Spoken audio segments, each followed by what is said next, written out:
पूरे हिंदुस्तान की तरह उत्तराखंड राज्य में भी जब मुख्यमंत्री जी या प्रधानमंत्री जी कोई घोषणा करते हैं तो उसका भार यदि किसी कर्मचारी वर्ग पर आता है तो वो सबसे प्रमुख उसमें आती हैं आंगनबाड़ी कार्यकर्त्री।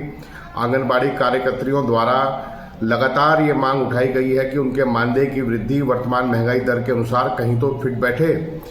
पिछले 2021 में चुनाव से पहले मुख्यमंत्री जी ने खुद एक बहुत बड़े ग्राउंड में बुलाकर उनको कहा कि हम आपकी मानदेय वृद्धि करते हुए इसे 15,000 तक ले जाने की घोषणा करते हैं। आज नई सरकार को बने हुए 4.25 साल हो गए।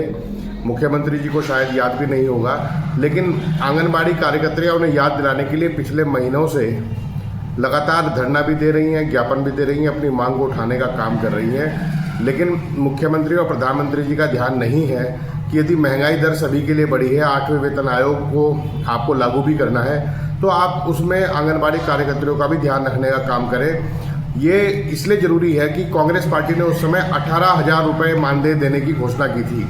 आज आप देखेंगे कि 18,000 रुपये के मानदेय के सापेक्ष अभी 9,300 रुपये ही प्राप्त हो रहा है। यदि सरकार इस समस्या पर ध्यान नहीं दे रही है तो इसका मतलब यह है कि उनको आंगनबाड़ी कार्यकर्त्रियों को कोई चिंता नहीं है, उनके धरने प्रदर्शन आंदोलन से उन्हें कोई फर्क नहीं पड़ता है। यह सरकार की बेहयाई है कि जिस मात्र शक्ति के भरोसे सारी योजनाओं का भार है, जनगणना और बूथ प्रबंधन का काम भी उनको दिया जा रहा है, उसके बावजूद भी कोई उनकी तरफ ध्यान नहीं दिया जा रहा। आज मैं मुख्यमंत्री जी से मांग करता हूं कि तत्काल 20,000 रुपये प्रतिमाह मानदेय किया जाना चाहिए, और यदि कांग्रेस पार्टी सरकार में आती है तो कम से कम 24,000 रुपये मानदेय करने के लिए हम अपना वादा करते हैं।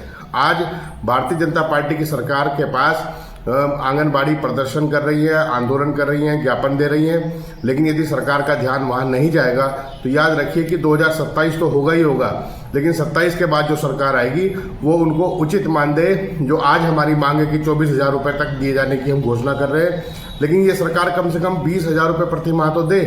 यदि ये सरकार ऐसा नहीं कर रही है तो ये अन्याय कर रही है। इस अन्याय के खिलाफ हम सब लोग, कांग्रेस के लोग खड़े दिखाई देंगे। जय हिंद, जय भारत, जय उत्तराखंड और जय मातृशक्ति।